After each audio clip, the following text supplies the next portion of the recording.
গাছ দিয়া আমি এই জম শক্তির চূর্ণটা তৈরি করছি, এটা না খাইলে আপনি বুঝবেন না।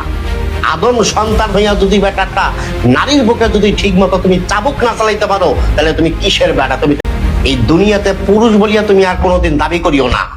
যদি একটা নারীর বুকে যদি ঠিক মতো তুমি যদি অস্ত্র না চালাইতে পারো, তুমি ঠিক মতন অস্ত্র চালাইতে চাও, গুল্লি যদি ঠিক মতন টিপে টিপে বাইর করতে চাও, যদি টিউব দিয়ে যদি হাওয়াটারে ফলাইতে চাও, তুমি সেবন করবা জম শক্তির চূর্ণ।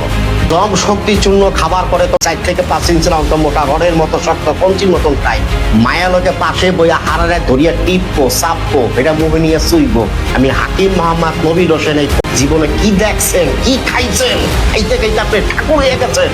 বিশ্বাস করেন না? আপনি আমার এই জম শক্তি চূর্ণটা খান, বীজ দধির মতো গাঢ় হবে, পিসির যে পাড়া ছাগলের মতো ঝুলিয়ে গেছে টানিয়া টেনিস জনের মতো ছোট হইব। ছাত্র বলি বিকার ভালো, মায়ের লগে লগে 4বার 5বার খেলাইবেন, দুর্বল হইবেন না, এক রেখে 3-4 বার ভাঙবেন। এটার নামই জম শক্তি চূর্ণ। এটা খাবার পরে 40 থেকে 50 মিনিট 5বার মিলামিশা করবেন, ক্লান্ত হইবেন না। এই জম শক্তির চূর্ণটা আমি হাকিম মোহাম্মদ নবীর হোসেন বহুত গাছ রিসার্চ করিয়া গাছ বাইর করিয়া আমি এটা ভিতরে দিছি। যেটা পারি না কালিয়া পাড়া পারস না, মায়েরকে লজ্জা দেয়, ওর মায়ের ভাইকে খালামা গুতেতে গুতে তার জিভ বাইর করিয়া লাইবেন। আইবেন জম শক্তির চূর্ণ।